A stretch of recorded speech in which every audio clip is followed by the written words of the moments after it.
talk amongst yourselves.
Good afternoon. Welcome to the 76 Birmingham Bowl. We're going to hear from everyone on the panel, and then we're going to have time for some one-on-one questions and answers. But first, turn your attention to the screen for a video. Birmingham, Alabama, home to Southern hospitality and serious football. In a city where gridiron heroes are legends, we're proud to team up with a legendary brand to fuel our fans. Introducing the 76 Birmingham Bowl.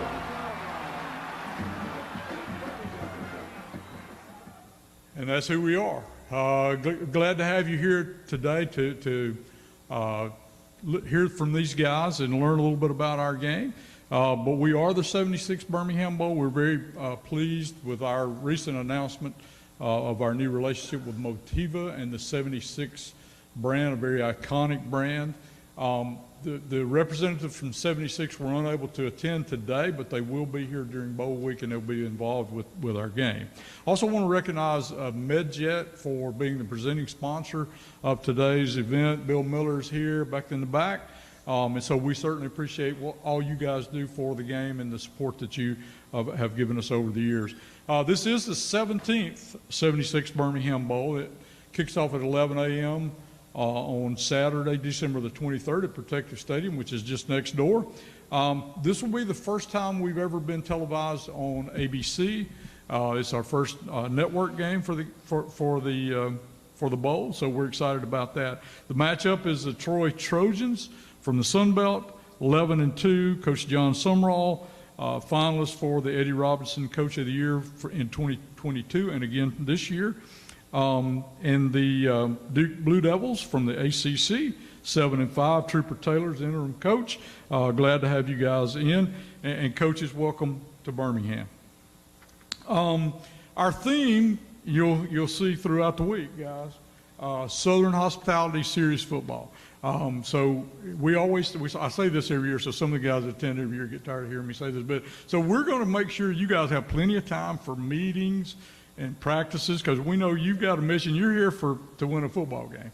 But when you're not meeting or practicing, we're going to make sure that you get to enjoy some great hospitality, Birmingham-style hospitality, and we'll take care of that part of it. But you guys are the serious football part, and we'll take care of the hospitality part. Also want to recognize others. Pete Durgis is the founder of our game. Back in 2006, he's recently retired from ESPN, so glad to have you in. And is Brent Jones here? He did not make it. Okay, I didn't know if he made it or not.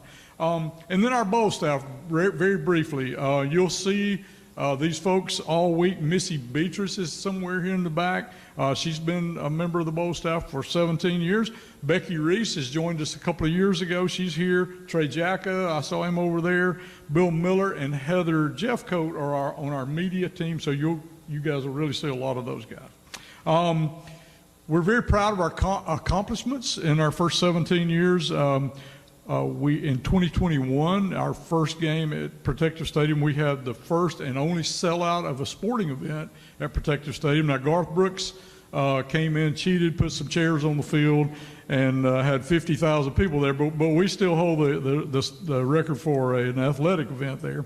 In the last 2 years, we have averaged, or we had 2.3 million viewers in 2021, 2.6 million viewers in 2022 on ESPN. It's a 3.5 hour commercial for the city of Birmingham, Chaz, and really one of only 34 communities to host postseason football. So we're very proud of that number. Also, our friends at the Convention and Visitors Bureau, the Greater Birmingham Convention and Visitors Bureau, I see you out there, Tanya. They estimate that our game since 2006 has had an economic impact of $173 million on the Birmingham community. We bring folks to town, or you guys bring folks to town, at a time of year when our hotel occupancy is typically low, so we appreciate what the teams and your fans do for our city. And then just wanted to mention, we partner, and you'll probably see something about this while you're here this week. We partner with a local Monday morning quarterback club, and we've been partners with them since 2006. Actually, Pete set this up back in 2006. They're our charitable partner. We donate annually to their Quarterbacking Children's Health Foundation. So they do a tremendous job in the local community of giving kids who have medical issues, opportunities to get those medical issues taken care of. So we're very proud to partner with them. I don't know, are there any members of the Monday Morning Quarterback Club here today? There's one back there at least. All right, well, Pete, you're one too, aren't you? Pete's one, yeah.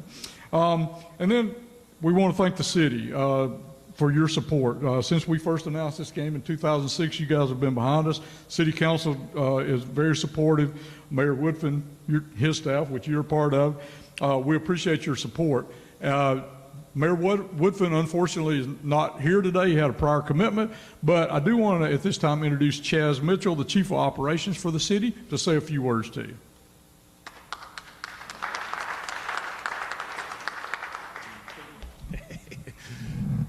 Thank you, Mark, for that welcome, and I really want to just welcome everybody to this press conference for the 76th Birmingham Bowl. On behalf of Mayor Woodfin, I want to acknowledge that his regrets, as Mark has noted, that he had prior commitments, but you have me, the light-skinned, taller version of him, much handsomer. So, thank you for that. Just want to welcome Coach Summon and Coach Taylor to Birmingham, as we really thankful and really appreciative of the selection that was chosen for Birmingham, for the 76th Birmingham Bowl, that we didn't have to have a committee to bring these two lovely teams to this perfect city. So we really are very thankful for this moment. I want to make sure that we understand that, as Mark has noted, that our relationship with the ESPN is one of those things that we want to keep having that public-private partnership going forward, and make sure that we have the best teams that come to Birmingham to support the Southern hospitality that we have here. So on behalf of the city, we're ready for all the visitors to come in and give us the Southern hospitality that we know that we can do, and show them pride, class, and dignity of Birmingham. And just thank you for everybody in this whole venue right now. So thank you.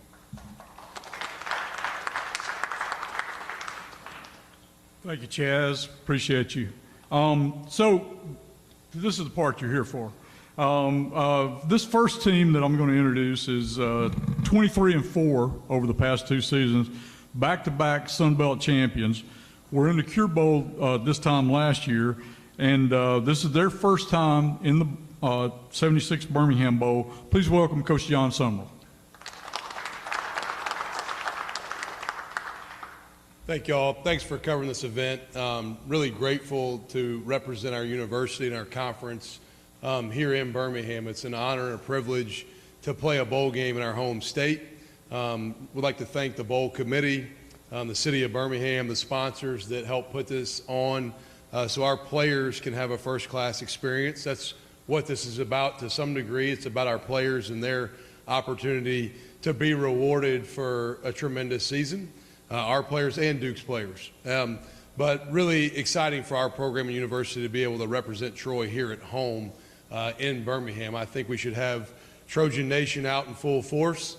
It's an easy commute from Troy, and many of our alumni live within the state of Alabama, so we should have a tremendous turnout to support our young men. Excited about being here in Birmingham. We got this selection, I think, for a lot of people around our program and university. It brought a lot of joy because being able to represent our program in our home state means a great deal. So really thrilled to be here, grateful for the opportunity. Look forward to watching our guys go play one more game together as a team and get to do it here, what I consider to be at home in some regards. So thank you all. Appreciate you.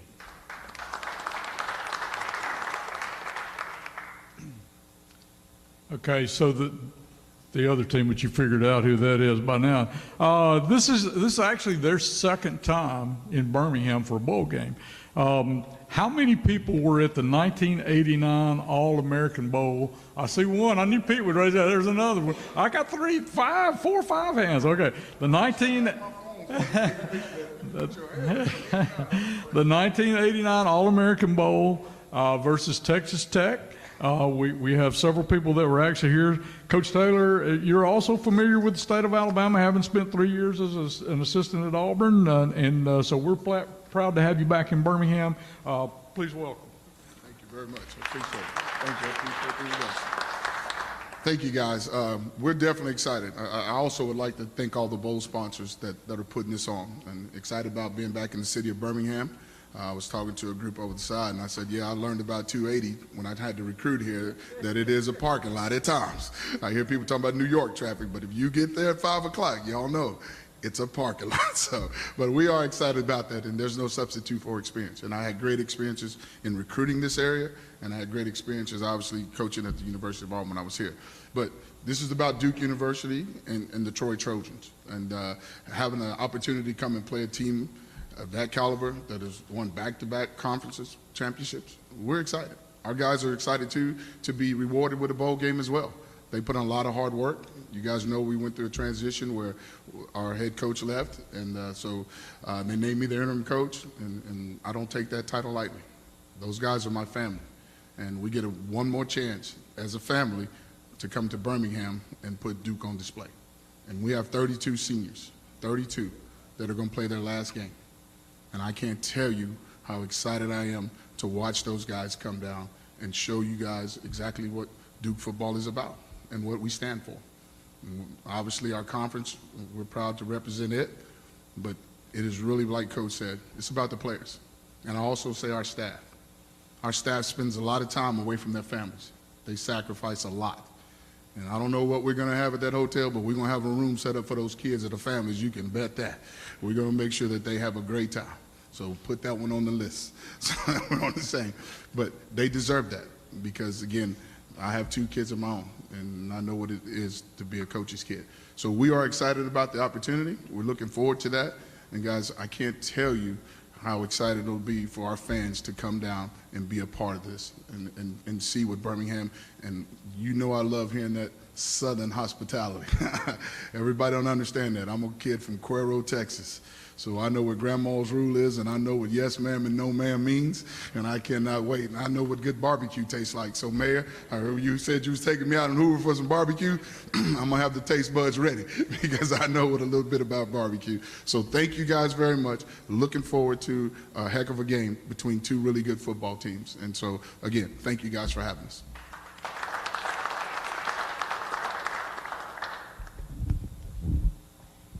Open up for questions. If you will, state your outlet and then which coach that you want to ask a question to. So, open up for questions now. I'm Megan. I'm with ABC 3340, and I'll ask a question to John. Okay. Sorry. We're just looking for information on, like you said, Trojan Nation's going to come out in full force on game day. You all are, kind of a home team being here from Alabama. What do you say to your fans, to get them to make the commute and, bring their dollars here, spend it in their home state, represent, and then still have that good atmosphere on game day?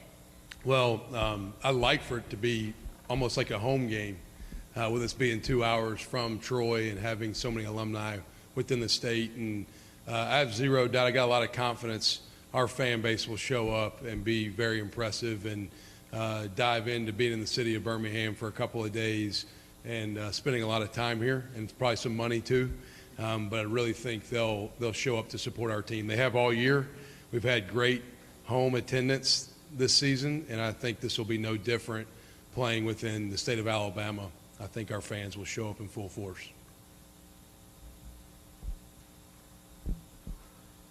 Next question. Can I ask the same question to Mr. Taylor? Absolutely. How do you plan to get your fans here from Duke to come and represent?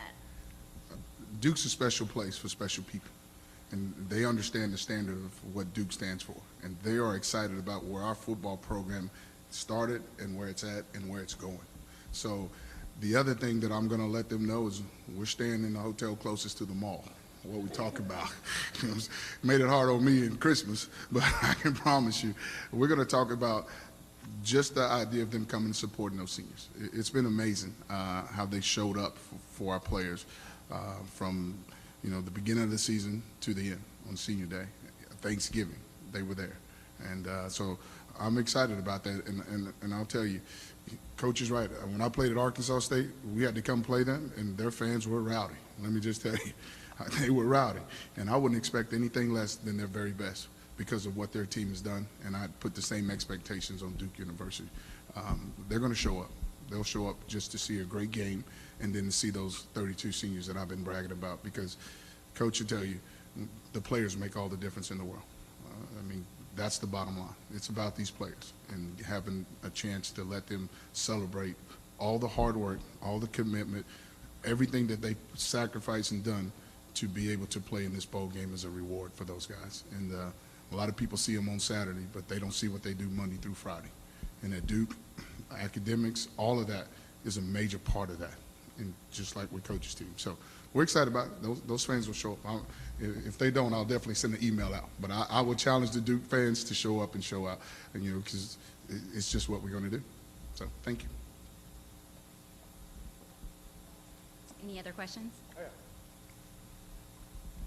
Tim Grannon from CBS 42 here in Birmingham. Question for both of you guys. Obviously, with players opting out nowadays to forego bowl season, what do you guys tell your teams to, hey, stick around for one more game. This is the last time you get to wear, a Troy uniform or a Duke uniform. Like, what is your guys' motivation to your players to keep you guys around for one more game? You've had to go first every time. I got you, my friend. Great question. And here's what I'll tell you, and Coach, I was talking earlier. We're not going to out-facilitate or out-NIL, but we will out-love and we will out-coach people. This is about family. And our guys know that when you put that Duke University on your shirt, that's going to last you a lifetime. And you're part of a family. And we don't love family in slices at Duke. And so I'll tell you this. We haven't had a single one that I know that has said he's not going to play in the bowl game. Not one. Not one's been late to a meeting, and not one's been late to a practice. The first one that they thought was going to be a bowl practice turned out to be a bowling alley, and they didn't know it. I set them up. So I asked them if they got their bowl shoes from the equipment guy, and they're all looking at me, what are you talking about? Did you get your bowl shoes? And they're like, no, Coach. I said, then get on the bus. We're going bowling. And I loaded everybody in the building that touches our players. I'm talking about from the trainers to the equipment staff to academics. We put them on buses, and we went to the local bowling alley, and we bowled. They were awful. Coach, if we got to play y'all in bowling, we might be down by 7. But glad this is not a bowling alley. But the time we spent together, it would surprise me. We've had guys that have gotten the portal like anybody else that have tested it to see where their stock is at, but not a single player has said that he's not going to play in the bowl game, other than guys that may be injured. So what we're not going to do is barter and trade with that. We're going to love them through that. And the guys that get on that plane and get on that bus that are part of our family, we're going to show up and represent Duke the right way. Yeah, I'd follow that up with, for our program, the regular season and the conference championship is the meat and potatoes of what you do. The bowl game is the reward. And it's a celebration of sorts for what you've done as a team throughout the season. It does matter. There is going to be lights on the scoreboard. You want to win the game. There's a trophy to play for, a little bit bigger trophy than the last couple we've won at Troy, but it's a pretty good sized trophy there. And so it matters. You want to win the game. And we support all of our young men individually and what's best for them. Every guy's got different situations. Some guys we've played with this year have played through injury and may need some procedures done that will keep them from the game. Some guys will elect to do them after the game. Each guy's situation is unique and different. In regards to opt-out, we have not had any in my time at Troy. If a young man wanted to go that route, we'd sit down and have a conversation. Everybody's got different individual needs that need to be met, and we deal with those one-on-one with each young man independently. Any additional questions? This question may be better for Mark or Chaz, but can you talk about the impact of the bowl here in Birmingham? You kind of touched on some numbers, but what does it mean with the years when you have a team from Alabama who come? What do your numbers look like, maybe different from a year where you don't? And overall, have you guys seen a growth in the attendance of the game since its inception? Yeah, you can. Yeah, so we've had, this will be our third in-state team that we've had in the bowl game, and there's been a tremendous, not only locally, but also from their fan bases of those two different teams. Auburn was here twice, and now we've got these guys. So we think it's going to be a fun atmosphere at the game. We think it'll be a great day, and we're looking forward to having a lot of folks travel down from Carolina as well. So we think it's going to be a fun game, and again, as I said earlier, it impacts the economy through the hotel rooms, the restaurants, even our sponsor 76. You got to buy gas to get home. So, we're hoping everybody kind of benefits a little bit from it. So what I tell our local sponsors is you may be in a business that will not be impacted directly from the bowl game, but the exposure that the city of Birmingham gets from the televising of the game, and then all of the other businesses around you that do benefit. Those dollars stay in the city and go back and forth between those businesses. So we're excited about having both fan bases in town. But yeah, it does make a difference when you have those home state guys and they can drive and get here a little quicker. So. Do you anticipate the numbers of the hotels being the same, because Troy is a day trip? How do you get maybe those home fans? What is it about the city of Birmingham that gets them to maybe stay the night? Well, we have an 11 o'clock kickoff, so they need to get up and come on the day before. So that's one thing. And then we have a pep rally the evening before, right out here on the street out at Uptown. And so we try to plan those events the night before the game so that we do attract the fan bases from both teams. So I feel good. Like I say, the 11 o'clock kickoff, it's even though it's a 2-hour drive, you still got to get here pretty early to make it 11 o'clock kickoff. So we hope they come on in the evening before. Are there any other events for the bowl week? I know you kind of mentioned bowl week that will get fans here early to spend money in Birmingham. For the fan base, there's not. There's the Friday night and the Saturday morning. We'll do our tailgating again at the Bud Light Fan Fest right out here at Pep Rally. So on Friday we will, from 1 o'clock until 4, we'll have live music, food, beverages, games, yard games, all sorts of tailgating activities. A lot of corporate sponsors will be set up out there, doing sampling, talking about their company. So it'll be a fun atmosphere. And then at 4 o'clock, Troy will do their pep rally from 4 until 4:30, and then 4:30 to 5 will be the Duke pep rally. And then at 5 o'clock, we'll have a little fireworks demonstration. And then we come back the next morning and do everything all over again, still loud music, everything going on. But the only difference is we won't have fireworks and we'll have the pep rally on Saturday. But we try to create an area where people want to come to. Awesome.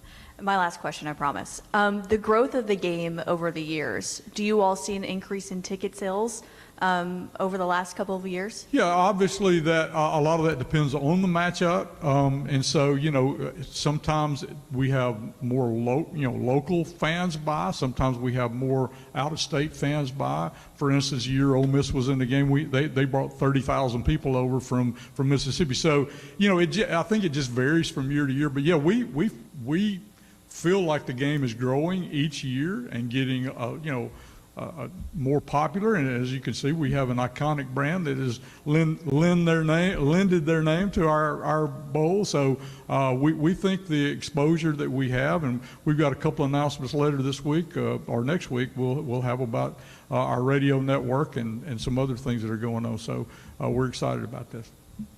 Thank you. Sure. I was on a podcast and I was telling the fans at Duke about going to Troy when I was at Arkansas State and how they fill the stands and how rowdy their fans were. And so we talk about them representing. And so one of the things that we talked about doing is if a fan cannot come down from Duke, we're going to buy tickets and donate them to first responders, to military families, people like that can come sit not on your side, on the Duke side.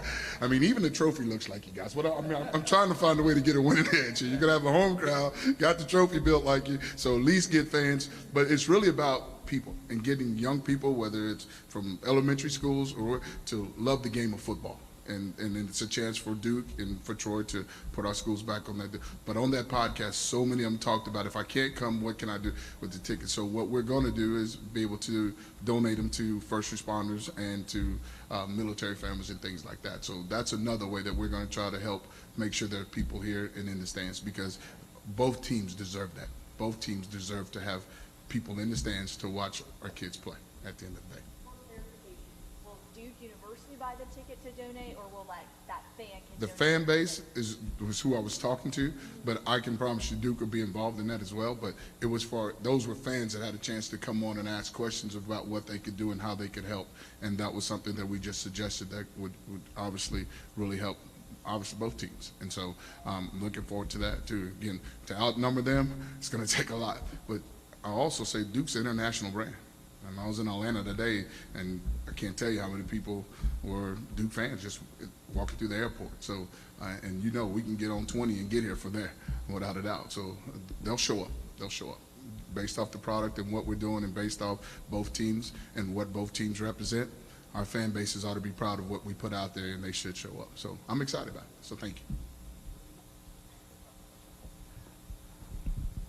Let's talk some on-the-field stuff real quick. Have both of you coaches started studying each other's teams, started seeing schemes? For Troy, what do you see does Duke do on defense? And for Duke, what do you guys see Troy do on offense? Have you guys gotten to the nitty-gritty football? Yeah, I'll say two things. First, when Troop mentioned that they're staying out by the Galleria, I believe, right, so they can shop, and the question earlier was about fans making a day trip. They put our fans our team close to the bars and restaurants because we like to have a good time. All right. Yeah. He said we're rowdy. They'll be rowdy. All right. I hate to say this. We played last Saturday and had to play Appalachian State, who's a really good team. And then I left immediately to go recruit. So I've watched a little bit of film on Duke. This weekend we'll dive in more. We start bowl practice tomorrow. And really for the first couple weeks, the way we prepare in a bowl game, we treat it like a normal game week, the week of the game. And these next couple of weekends practices, we'll go for about an hour, really more good on good, not worrying about the opponent as much. And then we let our young guys just kind of play within our scheme as well instead of being on the look team. And we work on Troy for a couple weeks. The nice thing about the date of this game being December the 23rd is we got 3 weeks from our conference championship game. Last year we had 2 weeks from our conference championship game, so it was like a bye week and then a bowl game, where this year we get 2 bye weeks and a bowl game. So we'll, in the quote-unquote 2 bye weeks we have, we will practice getting better at us, and then the week of the game we'll worry about how hard it is to stop these guys and score on these guys. They've done a great job. I think Trooper mentioned it, but really elevated Duke football the last couple of years. You've seen kind of the growth they've made, and really as a program have played at a high level against really quality competition. So we've got our work cut out for us. I mean, they got great running backs, great defense. The O-line's big and athletic. So we got a big challenge ahead of us from a football component. For the next couple of weeks, we'll be worried about Troy getting better, and then play the week of the game. We'll worry about Duke a little bit more. And follow, it's really the same. But I'll be honest, I've watched every game. You see me sweating like a hostage up here, right? I've watched every game. And the guy's got a quarterback named Gunner. What are we talking about? I mean, he's Gunner and he's throwing for 3,000 yards. So we need to watch all the tape that we can. And they're back-to-back champions. And let me tell you about college football. There's a lot of parity. That's the one thing I love about that game. You don't get to play it on paper. Got to see us on the field. And for us to think that, it's Sun Belt or this, be a huge mistake. And I know, because my son was all conference at Arkansas State. So I know exactly what kind of football we're about to walk into and what we're running into. And that's the great thing about it, is my guys, I can talk from experience. I don't have to try to rally them or tell them something. I can talk from experience because I was a part of it. So, and we did the exact same thing. We've let our young guys practice some and let our older guys heal up just a little bit and we really did it based off the number of plays that our guys played in the season. To be honest, if you played so many snaps, then you didn't have to come and be a part of the physicality of the practice. Your nutrition, your lifting, and that stuff stayed the same. And then, like I said before, at Duke, you have to give them time for academics. And so we've been really allowing them to catch up and do what they need to do academically, and so that we can be prepared. And then we treat it like a spring as well. And that's the great thing about these bowl games, is it does allow our young guys to prepare. They've been on Look Team this whole year, and now they get a chance. And the older guys love it because now they think they're coaches, and they get to tell them what to do and all that good old stuff. So, but that's part of the experience, and that is another part of when I tell you that they stick together because they've done those hard things and worked, it matters. Because it's kind of like looking at a brick wall. You see the bricks, but most people miss the mortar. You take that mortar from between them bricks, what are you left with? A pile of rocks. So those guys that were on Look Team and Scout Team, coach will tell you how important they are. You don't win those games without them. And now it's a chance for them to come and shine and get a chance to do it in front of their teammates on a different level. So that's how we're approaching it as well. So thank you for the question. Thank you so much. That concludes our press conference today, and we will see you on December 23rd. Probably do one-on-one.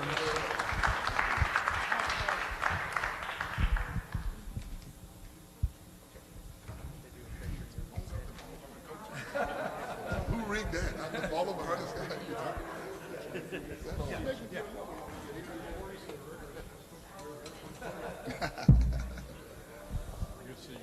Look forward to having you both back in here.